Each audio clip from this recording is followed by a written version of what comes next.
Recording is on. Profesor, como olvidé Dígame. darle mi camisa de la unidad se rompió y estoy usando una playera blanca o a veces camisa blanca. ¿Que su camisa se rompió? Pero no, Sí, ya me enseñó se cómo rompe. se rompió. Hay que ver si no se conecta Oscar para decirle, oiga, mire, son muy chafas las camisas. De que me agaché y se rompió totalmente toda la espalda y acá. No, pues no. Culpa Ah, por- Está bien, está bien. Sí. Bueno, nada más déjenme poner que hoy es día 15 y ya listos para la cena de fiestas patrias. Ustedes no acostumbran a hacer ese tipo de eventos. No, pero si ¿No? va a estar usted su cena patria, profesor, a partir de las 9 en Corte B vamos a salir tocando nosotros. ¿En serio? ¿De verdad?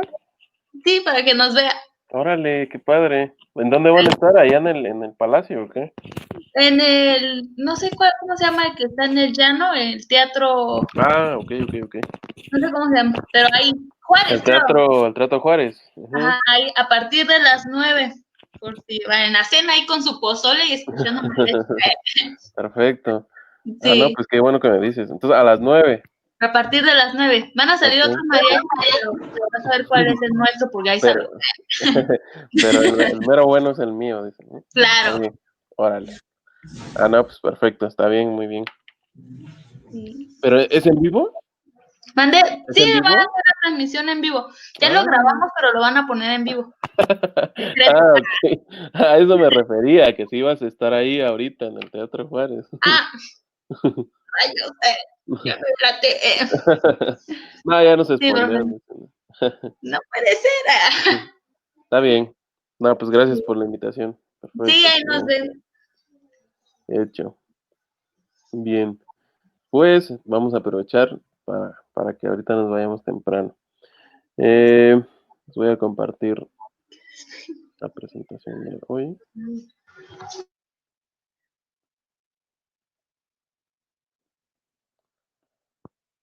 ¿Ya estoy grabando? Sí, aquí. Bien, continuando con esta segunda parte de nuestro temario de diseño de proyectos de investigación, el día de hoy, bueno, ayer habíamos revisado el tema de de la medición más bien de las variables y de los indicadores. En algún momento, como les decía, lo vamos a ver más de manera práctica, ver cómo obtener los indicadores que les puedan servir a cada uno de ustedes para el tema de su proyecto. Y el día de hoy nos vamos a centrar en ver los niveles de medición. Muchas veces, esto lo vamos a ver más tal vez desde el punto de vista teórico, porque, como les decía, ¿no? El hecho de hacer un tipo de investigación exploratoria o algún otro tipo de investigación que tenga que ver con la elaboración de encuestas o el ejercicio mismo de medir las variables, es un poquito complejo con el tema que tenemos ahorita, pero inclusive hay herramientas, ¿no? Que pudiéramos utilizar para enviar encuestas vía WhatsApp y todo este tipo de situaciones, pero yo creo que con ver el fundamento de cómo es que se tienen estos indicadores, va a ser suficiente, ¿no? Para que en su momento, si tienen un complemento de esta materia o otro tipo de materias en donde se vean los mecanismos de medición de variables, pues ya por lo menos se tenga el fundamento teórico. Entonces, en ese sentido, el día de hoy vamos a revisar qué es un nivel de medición. Pues el nivel de medición se define como el tipo de escala que permite asignar un grado o valor a una variable, ¿no? Entonces, ayer ya definíamos lo que eran las variables, eran todos y cada uno de estos objetos de estudio que tenemos de la realidad y que precisamente darles una escala va a permitir medirlas, ¿no? Recuerden que en las ciencias sociales esto es muy importante, el concepto de medición es importante, inclusive me gusta mucho la frase que ocupa el Coneval, que es el Consejo Nacional de Evaluación, precisamente es una institución que se encarga de generar datos estadísticos y una serie de variables e indicadores que tienen que ver con la pobreza y el desarrollo de la política social en México. Y ellos lo que dicen es eso, ¿no? Todo lo que se mide se puede mejorar y efectivamente es uno de los postulados de las ciencias sociales, sobre todo porque para eso tenemos los estadísticos y los indicadores. Digo, la estadística es muy noble, ¿no? Y en ese sentido, dependiendo del enfoque que se le dé a los términos estadísticos o a los indicadores mismos, pues pueden manejarse hasta un discurso, ¿no? ¿A qué voy? Digo, no es por criticar y tampoco por politizar el tema de la clase, pero en algún momento se decía, ¿no? Pues la nota misma que comentaba Noemi, ¿no? El hecho de que somos el estado que más ha reducido la pobreza, ¿no? La pobreza. Pero, digo, eso visto desde la temporalidad, ¿no? Y puede ser que sea cierto, ¿no? Eso ya lo analizará a mí en su momento, de que si en esos años efectivamente la reducción de la pobreza en el estado de Oaxaca fue superior a la que se tiene en otro tipo de lugares del país y por qué condiciones se dio. Y eso sirve para el discurso político, ¿no? Y decir, está funcionando la estrategia de todos los que estamos involucrados en el combate a la pobreza, ¿no? Sin embargo, les digo, la estadística es muy noble, ¿no? Si pudiéramos ver cómo ha sido la evolución de la pobreza, no sé desde cuándo tenga estadísticos el INEGI, no sé, desde 1980 a la actualidad, pues ahí podemos ver que pues en el caso de Oaxaca se ha avanzado muy poquito, ¿no? Comparado con otros estados que sí, efectivamente se ha combatido asertivamente el tema de la pobreza, ¿no? Entonces, todo depende de cómo lo veamos, qué midamos, qué temporalidad midamos. Y les digo, ¿no? Los números, la estadística, nos da ese carácter como de que es verdadero, pero pues aún así se puede manipular, ¿no? Sobre todo en el discurso. Entonces, quería hacerles mención de eso, de que la medición de las variables es algo fundamental en las ciencias económico-administrativas, ¿no? ¿Qué más nos dice? De dicha escala, perdón, depende la técnica estadística que puede emplearse en el análisis de los datos obtenidos, ¿no? Entonces vamos a ver una serie de escalas, técnicas y de procesamiento de información que nos van a ser útil en algún momento de nuestra vida, ¿no? Sobre todo, por ejemplo, si alguna de ustedes se quiere dedicar al sector empresarial y más en las áreas administrativas, el hecho de que podamos obtener datos certeros, podamos manejar el tema de los datos, pues es fundamental, ¿no? Muchas veces nos asusta y lo vamos a ver, les digo, eso sí, en un sentido más práctico, los metadatos que presenta INEGI, ¿no? Y se llaman metadatos porque efectivamente son muchísimos, ¿no? Entonces, algo que un servidor al menos esperaba de manera concreta para este año era eso, ¿no? De que por primera vez un censo de población iba a poderse dar los resultados el mismo año y no solamente el mismo año, sino en una cuestión de meses, ¿no? Entonces, es impresionante, a mí me tocó ver, más bien interactuar con la persona que vino a hacerme la encuesta del censo de población y platiqué con ella, ¿no? Y vi la forma en cómo levantaba la encuesta y me pareció alentador e impresionante el hecho de que les dieron estos dispositivos electrónicos por medio de los cuales ya venía precargada la encuesta, ya venía inclusive la geolocalización. Y digo, sí, si lo vemos desde un punto de vista maquiavélico y todas estas teorías de la conspiración, pues sí, prácticamente ahora sí ya tienen acceso a múltiples datos de las personas, ¿no? Desde dónde viven, inclusive hasta tomaban fotitos, ¿no? De las fachadas, de las viviendas, y pues obviamente al ser un censo, pues tienen los datos esenciales de esa familia, ¿no? O de esa vivienda.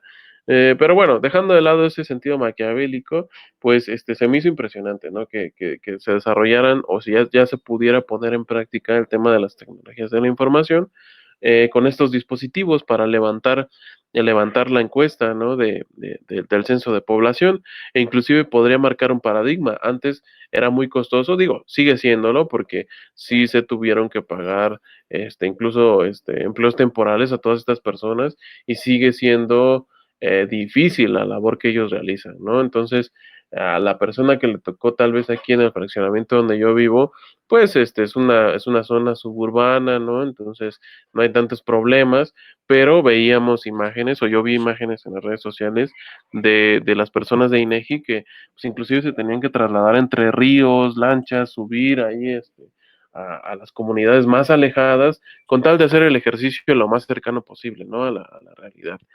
Y les mencionaba, se me hacía increíble que pudiéramos, precisamente por la incorporación de las tecnologías, en este mismo año, prácticamente por estas fechas, íbamos a tener los resultados del censo.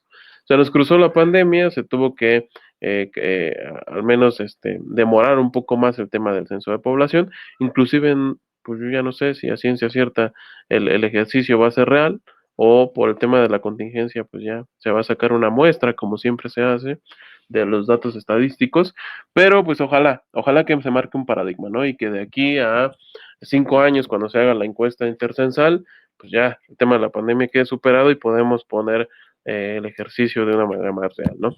Pero bueno, el punto de todo esto era eso, ¿no? De que el obtener estadísticas, el precisamente obtener datos, información, como ya lo hemos dicho hasta el cansancio, el hecho de la información, pues nos da poder y en el sentido empresarial y administrativo nos da poder de decisión, ¿no? Con más seguridad podemos tomar una decisión eliminando cierta incertidumbre que pudiera tener el proceso, ¿no? Eso como introducción al tema del nivel de medición de las variables. Y vamos a encontrar tres tipos de medición. El primero de ellos es la medición nominal, que tiene que ver con la clasificación en dos o más categorías de datos o de variables o de indicadores, las cuales no tienen vinculación entre sí. Y aquí tenemos un ejemplo, ¿no? Puede ser las distintas nacionalidades, española, italiana, venezolana, mexicana. Es decir, aquí lo pueden ver, son 4 categorías, pero ninguna tiene vinculación más que el hecho de que pues, son las nacionalidades, ¿no? Pero nada tiene que ver la nacionalidad mexicana con la venezolana, la italiana y la española. Entonces, son 4 clasificaciones de datos que en algún momento me puedan servir, no sé, por ejemplo, ¿de qué me serviría la medición nominal? Pues sencillo, ¿no? Si yo me ubico en la zona de la costa, por ejemplo, en donde fui un tiempo a hacer la licenciatura, pues es una zona en la que frecuentan mucho personas italianas, francesas y canadienses, ¿no? Entonces, si yo quiero poner el tema de una empresa o un restaurante, por ejemplo, de comida, ya decidir, ¿no? ¿De qué pondré? De comida mexicana, comida francesa, comida italiana, comida canadiense, ¿qué es lo que más les atrae a este tipo de personas? Entonces, a partir de su nacionalidad yo puedo determinar, ¿no? Y dices, bueno, de todo el porcentaje de esa zona en la que yo pretendo poner el restaurante, pues predomina las personas que vienen de Canadá, ¿no? Entonces, como tal, pues ¿para qué les ofrezco comida canadiense si ellos vienen de allá? Entonces, tal vez ahí sí convenga más el tema de poner cocina mexicana, ¿no? O cocina francesa, puede ser, ¿no? Otro tipo de comida que sea diferente a la canadiense. Entonces, con base en esa clasificación, yo puedo tomar una determinación.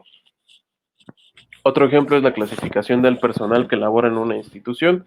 Por ejemplo, donde yo laboro en la administración pública, hay diferentes modalidades, pero podríamos generalizarlo en personal que es fijo, es decir, también se le llama de base, o sea, siempre va a estar ahí, tiene un contrato por indefinido, siempre y cuando cumpla con sus funciones, no va a tener ningún problema para colaborar todo el tiempo que necesiten en esa institución, ¿no? O los que son eventuales, y decíamos, por ejemplo, el caso de los encuestadores del INEGI, ¿no? Se tuvo que incorporar inclusive a muchas personas a estos trabajos eventuales, dado que pues es un ejercicio que se realiza cada 5 años y que sí necesita el esfuerzo de muchas personas, pero que no es constante, ¿no? Simplemente iba a durar unos meses, dado que en esos meses iba a ser el ejercicio de levantar la encuesta censal en este caso, ¿no? Entonces, a eso se refiere otro tipo de clasificación. ¿Qué características tiene? Pues que no se aplican operaciones matemáticas, solamente se cuantifica la frecuencia o el número de casos pertenecientes a cada categoría, ¿no? Y sí, en el caso de las nacionalidades ya les decía, ¿no? De tal vez en 1,000 personas que vivan en esa localidad en donde yo quiero poner el restaurante, pues entonces ya hago la separación, ¿no? 300 son mexicanas, otras 200 son francesas, y el resto, las 500 que faltan, pues son canadienses, ¿no? Entonces, simplemente es medir la frecuencia de cada una de esas clasificaciones. Lo mismo con el personal que labora, por ejemplo, con el otro ejemplo de la institución gubernamental.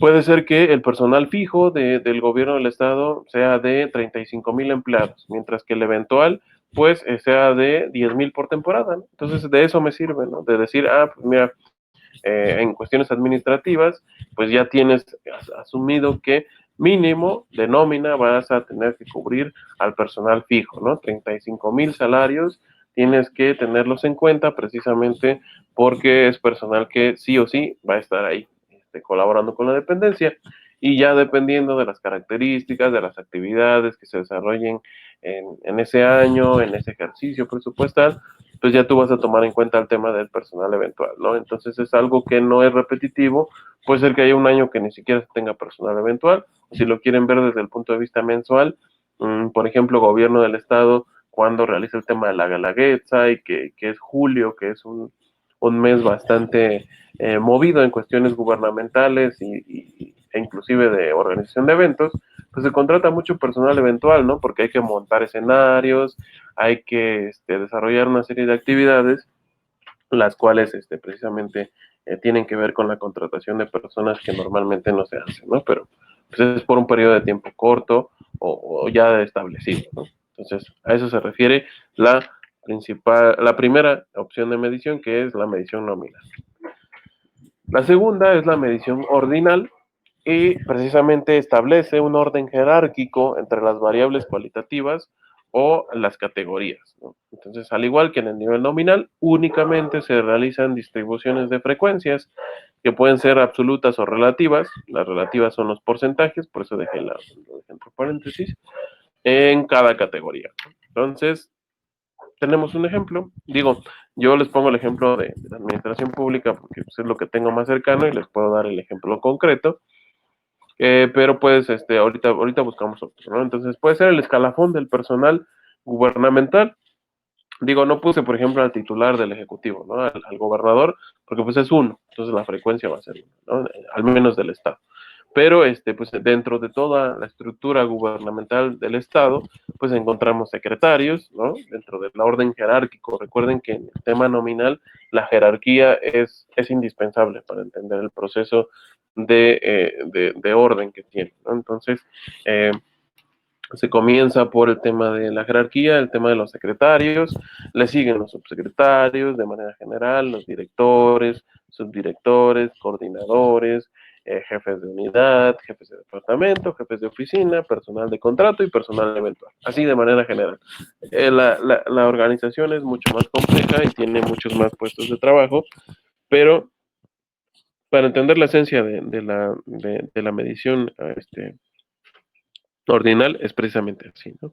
Entonces, como les digo, aquí la jerarquía tiene mucho que ver. Un personal eventual, por más que quiera, digamos, implementar un nuevo mecanismo, si no tiene el visto bueno del superior, pues no lo va a hacer y ya no se diga del secretario, ¿no? Entonces, si bien la estructura que manejan este tipo de orden, uno tiene que ver con el otro, porque es la subordinación, también aquí se toma en cuenta, sí se debe de respetar ese orden jerárquico, ¿no? Precisamente porque pues el secretario tiene, a partir de las funciones que se le encomendaron, la capacidad final de decisión, ¿no? A partir de la incorporación o de la cooperación de los demás niveles. Entonces, eso es lo importante en un tipo de medición ordinal, ¿no? La jerarquía y ordenarlo precisamente acorde a la jerarquía. Y algo más que tomar en cuenta es, como dice, ¿no? Es similar a las variables nominales en el sentido de que solamente vamos a medir frecuencia, ¿no? Nos sirven para medir frecuencia. Y en este caso, por ejemplo, vamos a ver cuántos secretarios de Estado hay. Bueno, la Administración Pública Central la conforman alrededor de 20 secretarios, ¿no? Son 20 secretarías que conforman la Administración Pública Estatal. Ah, perfecto, son 20 secretarios, pero puede ser que cada secretaría tenga de 3 a 2 subsecretarios, ¿no? Entonces ya en el tema de los subsecretarios ahora ya no son 20, ¿no? Ahora son el triple, pueden ser 60. Y el tema de los directores, ahí también, ¿no? Puede haber 4 o 5 direcciones dependiendo de las características y de la importancia que tenga cada secretaría, ¿no? Entonces ahí ya puede ser que en total tengamos 120 directores. Y subdirectores, no sé, puede ser que cada director tenga una subdirección o cada director tenga 2 subdirecciones, ¿no? Entonces ahí ya se aumenta a 220, ¿no? Coordinadores, lo mismo, puede ser que inclusive cada subdirección tenga 2 coordinadores y es así, si lo quieren ver desde el punto de vista de un mapa, cómo va partiendo, ¿no? Esa ramificación desde la persona que es el titular y conforme van bajando los niveles se van haciendo más ramificaciones, ¿no? Hasta que llegamos al personal normal, al empleado de contrato o al empleado eventual, que precisamente conforma a toda la gran masa de trabajadores, ¿no? Así, o para eso nos serviría el tema de una ordenación, o más bien de la medición ordinal, a través de las jerarquías y de la medición de frecuencias. Y la tercera tiene que ver con un nivel de medición por intervalos, y esto es bastante interesante, sobre todo cuando hacemos alguna investigación de mercado o inclusive para percibir cuál es la percepción de cierto servicio, ya sea gubernamental o privado, que realice cierta institución. Entonces, la escala de intervalos lo que nos dice es cuantitativa, en el sentido de que se puede precisamente cuantificar la diferencia entre dos valores, ¿no? Se le puede asignar un valor numérico a cada una de las opciones que se presenten en este tipo de medición de intervalos. Esta es la escala preferida en la estadística porque permite que los investigadores le asignen, como decía, un valor a cualquier evaluación arbitraria, ¿no? Entonces, no nada más nos va a dar la capacidad de ver cuál es la opinión en general de cada una de las personas, sino que también lo vamos a poder dar un orden a partir precisamente de un orden numérico, ¿no? Y el principal ejemplo que tenemos es la escala tipo Likert. Entonces, quiero que hagamos un ejercicio. Les voy a poner el enlace del video. Creo que lo puedo mandar al grupo de WhatsApp por si alguien está viendo la, la presentación en su computadora o y pueda en su celular también y pueda ver el enlace a YouTube. Entonces, ¿de qué manera vamos a hacer el ejercicio? Vamos a ver el video. Les voy a dar, déjenme ver cuánto dura nada más.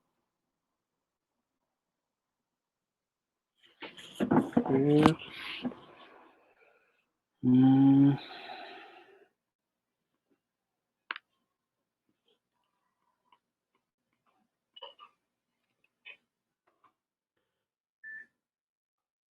Dura casi 4 minutos. Ok, dura casi 4 minutos, entonces les voy a dar alrededor de 6, 8 minutos para que ustedes analicen el tema del video, eh, tomen las notas que sean necesarias y aquí se explica de manera general cuál es la función de las encuestas tipo Likert, ¿no? Entonces, eh, voy a abrir el WhatsApp y se los mando por ahí. No lo proyecto, no lo reproduzco directamente porque, pues, no ha funcionado. Entonces, a veces se escucha, a veces no, se traba la imagen y a veces es mejor que lo vean por su propio dispositivo. Ok, entonces vamos a buscar aquí.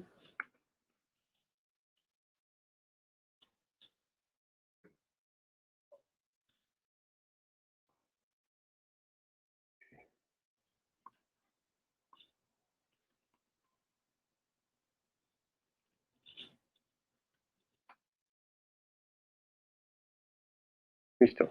Es un video bastante dinámico, entonces, a ver, véanlo y lo comentamos.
Ok, listo. ¿Ya quedó?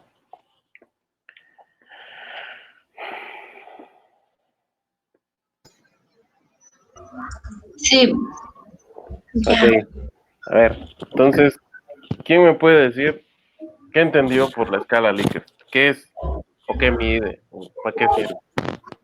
pues nos dice que es para medir variables que no se pueden medir. Como, Ujú, por ejemplo, nos dio un ejemplo ahí cuando te duele, bueno, cuando vas al doctor y te duele el estómago o algo así, te preguntan qué tanto te duele, tienes que decir una escala, por ejemplo, del 1 al 10 como límite. Estoy diciendo lo que vi en el video. Ok, está bien, está bien. Y eso nos mide lo que nosotros no podemos medir en, pues se puede decir en números. Claro. Ok. Sí. Nancy, ¿tú qué opinas? Pues igual que Mimi, no se puede, bueno, ahorita con el video no se, es la escala Likert, Ujú, no se puede medir mediante números, sino que mediante, como poder decirlo así, sentimientos, porque ahí mencionó que, por ejemplo, si era malo, era bueno o regular, y claro. que anteriormente deberían de, bueno, que estaban viendo si eso de la opción regular se debería quitar porque deberían dar, si, o digamos, por ejemplo, un sí o un no definitivo, no un tal vez o un quién sabe, sino que una respuesta concreta, Así es. de, de acuerdo a lo que dijo en el video. Ok. Ok, sí, gracias a las dos. Sí, efectivamente, ¿no? Likert, pues precisamente así se le llama al autor que propuso esta metodología. Y las escalas de tipo Likert, como dice a las personas que nos dedicamos a analizar metadatos y datos en sí, nos es muy útil, ¿no? Sobre todo en este tipo de situaciones, ya lo veíamos, como nos comentó Noemi, en el tema del video, ¿no? Que muchas veces vamos al médico y nos dicen, ¿no? Bueno, sí te duele, pero ¿en qué gravedad, ¿no? Para que yo también tome las determinaciones necesarias. E inclusive, ya les comentaba el tema de la corrupción, ¿no? El tema de la corrupción es muy difícil de medir, ¿no? Es encontrar un indicador, pero a través de las escalas tipo Likert, inclusive, pues es así como se ha obtenido el índice de percepción de la corrupción, ¿no? Entonces, a través de encuestas, a través de una serie de ejercicios, se ha hecho que pues, precisamente las personas opinen, ¿no? ¿Qué tanto percibe usted la corrupción en su estado? ¿Qué tanto percibe la corrupción en su empresa, en su lugar de origen, XY? Y el caso es de que así es como se ha obtenido una percepción, ¿no? Una percepción alta de corrupción, media, baja. Y precisamente yo coincido un poco con el hecho de que sí, muchas veces, y dependiendo del tema de la investigación, la utilidad que tenga una escala tipo Likert depende de qué es lo que busquemos. Si queremos ver, por ejemplo, en el caso del índice de percepción de la corrupción, si ver efectivamente que si tiene una percepción buena o mala, tendríamos que eliminar precisamente esa respuesta neutral que muchas veces tiene ahí, ¿no? Y sí, en algunas ocasiones cuando no sabemos del tema o simplemente no es de nuestro interés, optamos por ponerla de me da igual, ¿no? O me es indiferente.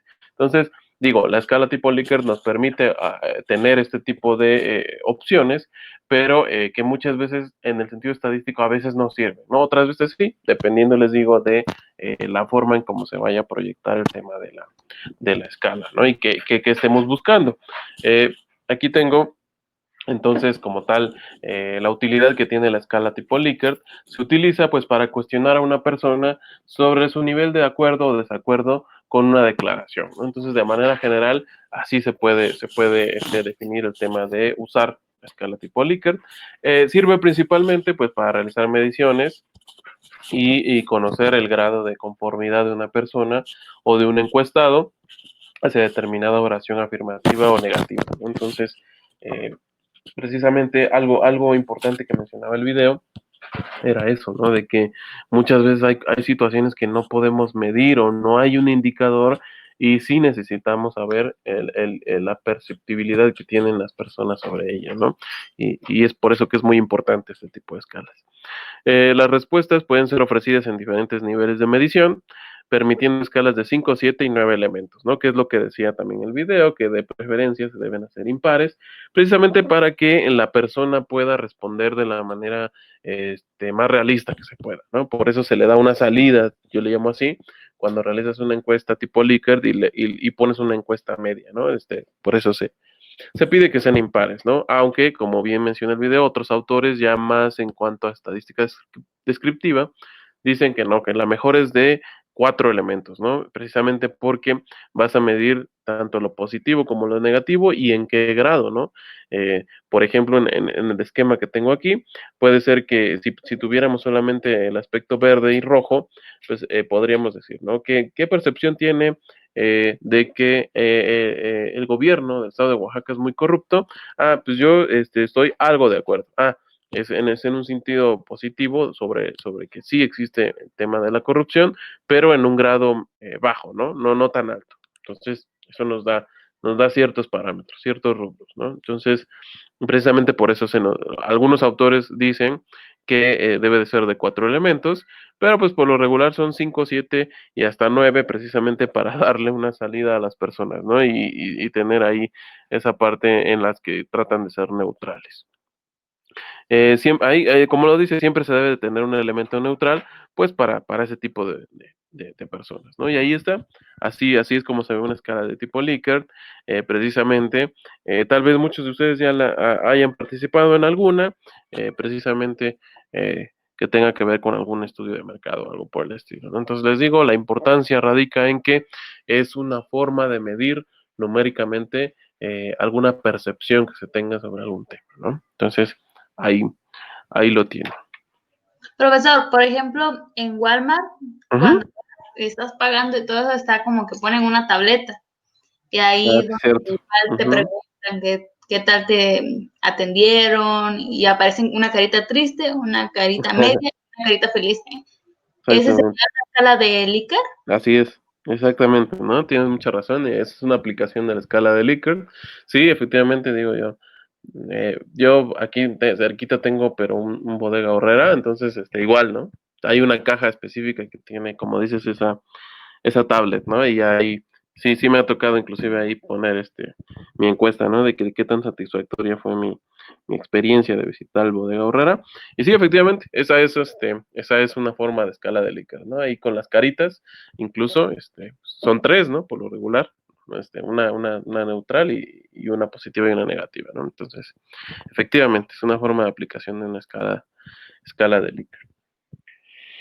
Bien, en este mismo sentido, pues hay diferentes técnicas e instrumentos de recolección de datos y vamos a comenzar a ver algunas de ellas, ¿no? Son múltiples y sobre todo las que nos podrían servir en su momento para nuestro tema de investigación, ¿no?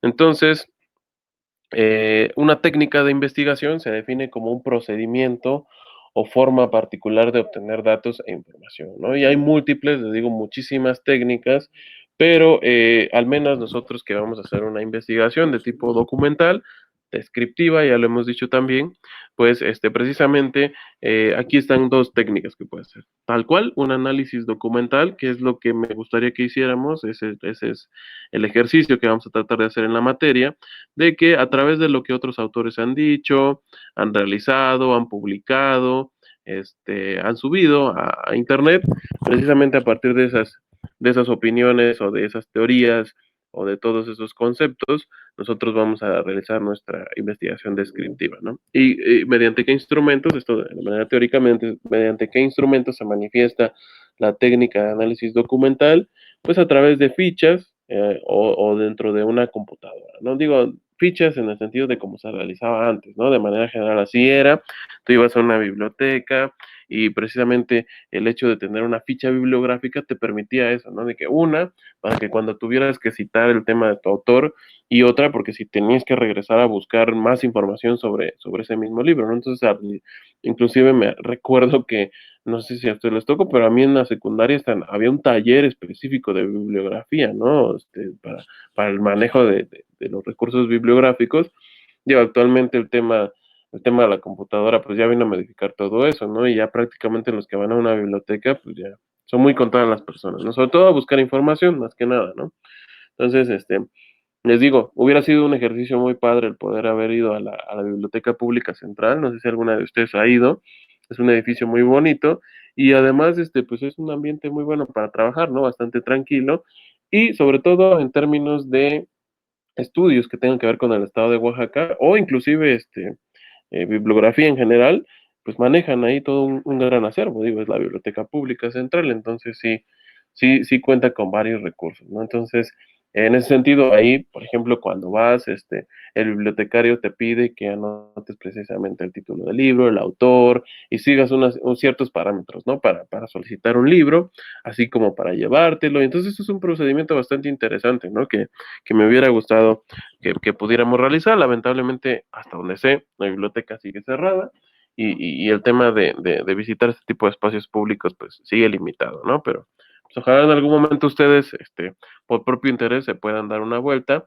No es nada difícil y es una experiencia bastante bonita, ¿no? En algún momento que quieran concentrarse y realizar algún trabajo, pues lo pueden hacer, ¿no? Inclusive tienen la accesibilidad para conectar ahora ya sus computadoras y estar ahí trabajando. Entonces, bueno, terminando ese paréntesis, pues a eso se refiere el tema de las fichas, ¿no? Antes así se realizaba y precisamente por medio de fichas tú apuntabas ahí, todo lo que tenía que ver con la cita, es decir, el libro, autor, año, editorial y el dato que habías recolectado precisamente de esa investigación documental. Recuerden que en el caso, por ejemplo, ahorita, ¿no? De ustedes que van a analizar el tema de la tecnología o el tema de la pobreza, pues hay infinidad de libros, ¿no? E inclusive debe de haber mucho sobre pobreza, mucho sobre tecnología, pero no nos va a dar tiempo o el punto no es de leer todo el libro, ¿no? Digo, pues es imposible, que leyéramos 20 libros y de ahí extrajéramos el tema de nuestra investigación descriptiva. Entonces, para eso el tema es el tema de las fichas, o era en su momento, de que si una persona buscaba el tema, por ejemplo, ¿no? Pobreza en el estado de Oaxaca y ustedes iban a la biblioteca y en la base de datos el bibliotecario les decía, bueno, pues tenemos 20 libros respecto a eso, ¿no? A pobreza en Oaxaca, ¿no? Diferentes autores, diferentes temáticas. Entonces ya ustedes podían revisar o pedían esos 20 libros y a partir precisamente de checar el tema del índice, inclusive podría ser el tema de la introducción, no es tan larga, pueden darse cuenta de qué va el libro, ¿no? Y del contenido temático que tiene. Entonces, por ejemplo, si ustedes se van a centrar en tecnologías del siglo XXI, bueno, entonces ya en el libro sobre tecnologías me voy al índice y veo, ¿no? En donde diga, evolución de las tecnologías de la información en el presente siglo, esta es la sección que me interesa, y eso es lo que iban anotándose en las fichas, ¿no? Entonces, para tener la información y precisamente los conceptos, ¿no? Que más o menos va a ser el ejercicio que les voy a dejar para este fin de semana. Y pues bueno, eso vino a cambiar con el tema de las computadoras, ¿no? Ahorita ahí sí pueden ustedes tener una carpetita con 20 libros e inclusive ya es mucho más fácil buscar la información, ¿no? Porque si quieren una palabra clave, por ejemplo, en el tema de la pobreza y específicamente, no sé, pobreza alimentaria, ustedes pueden ver un libro en formato digital, poner en el buscador de la herramienta que tengan para visualizar el libro y ingresar eso, ¿no?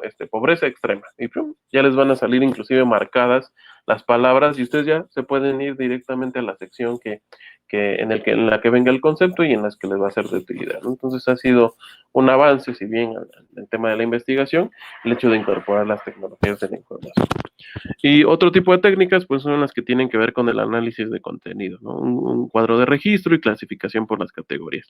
Sobre todo también esto es importante y digo, sí lo podemos hacer o lo pueden ustedes hacer, es una sugerencia, sobre todo para el tema de su investigación, ¿no? Es decir, y eso más o menos así, tómenlo en cuenta para lo que les voy a solicitar, de que, por ejemplo, puede ser la definición de pobreza, ¿no? Y entonces voy a buscar 3 definiciones de pobrezas y por medio de un cuadrito puedo poner ahí, ¿no? Concepto, descripción y autor, ¿no? Por ejemplo. Entonces, concepto, pobreza. Definición, pongo la definición y en el siguiente cuadro, qué autor lo dijo o de dónde lo saqué, ¿no? Y así, 3 conceptos, ¿no? Para que me quede claro y ahora sí yo ya me haga mi propia idea general de qué es pobreza. La siguiente, no sé, algo que se toma en cuenta dentro de la pobreza extrema es el grado de hacinamiento en la vivienda. ¿Qué significa hacinamiento en las viviendas? Entonces pongo concepto, hacinamiento en la vivienda. significado o descripción y ya pongo ahí, ¿no? Pues un autor dice que el hacinamiento en la vivienda se considera cuando a partir de una vivienda de 10 metros cuadrados viven más de 3 personas. Ok, ¿quién lo dijo y dónde lo dijo? Ese sería Así se rellenaría un cuadro de análisis de contenido, un cuadro de registro que posteriormente me va a servir precisamente cuando yo ya me ponga a escribir como tal mi documento de investigación y pueda hacer alusión, ¿no? Según el autor fulano de tal, el grado de hacinamiento de la vivienda determina el nivel de pobreza extrema que va a tener una familia. Y así, ¿no? Entonces, esas son algunas de las técnicas, digo, hay muchas más, pero las que nos interesarían en su momento para el tema de la investigación documental y sobre todo la investigación descriptiva que vamos a realizar. También tenemos el tema de definir qué es un instrumento.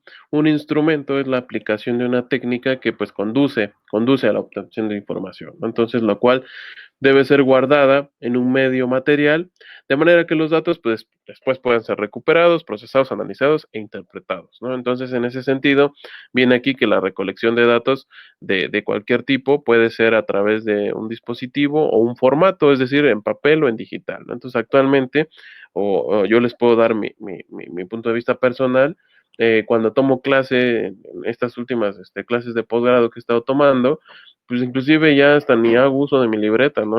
La misma computadora me da la opción de notas que se sincronizan con mi teléfono y en cualquier momento cuando mi asesor de tesis o algo por el estilo me pida un concepto o algo que me haya dicho, pues ya lo puedo tener o en la compu o en el teléfono. Entonces las tecnologías de la información nos han permitido eso, ¿no? De que el hecho de recolectar, guardar, procesar y analizar la información sea mucho más fácil, ¿no? Inclusive almacenarla, ¿no? Les digo, pueden tener una carpeta con infinidad de libros, documentos, revistas que tengan que ver con su tema y sin ningún problema lo pueden trasladar en su computadora o en su celular, ¿no? Esa es la ventaja que nos ha dado el hecho del manejo de los instrumentos incorporando el tema de la tecnología.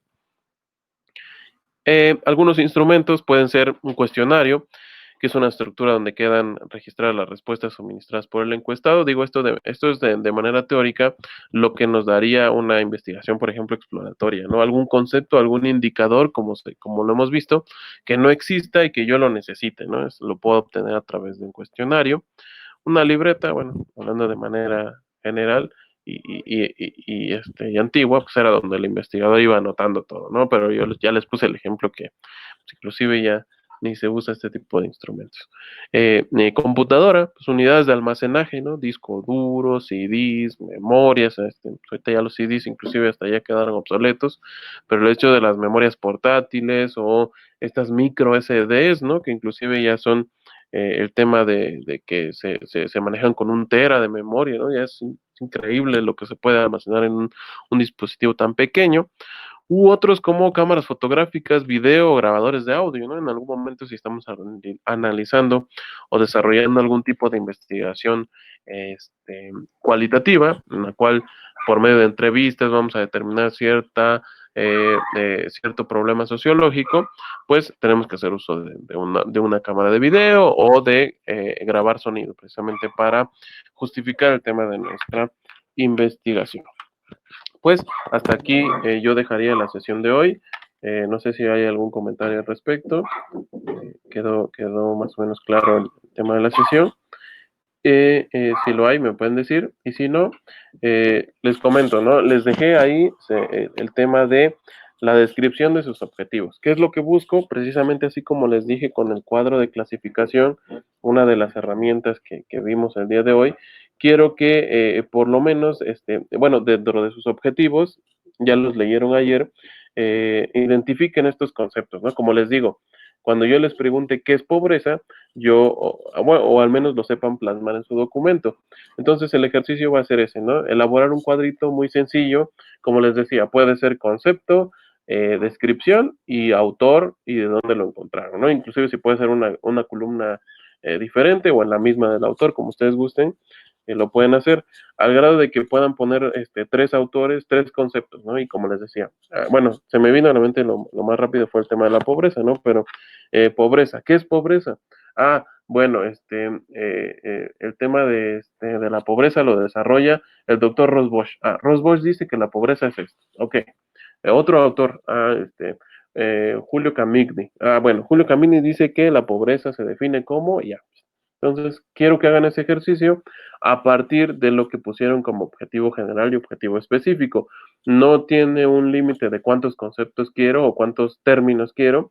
Sí, sí, de cada término al menos pongan por lo menos 3 autores que describan qué es para ellos ese concepto y de dónde lo encontraron, ¿no? Como les digo, en el tema de la pobreza puede ser eso, ¿no? ¿Qué es pobreza?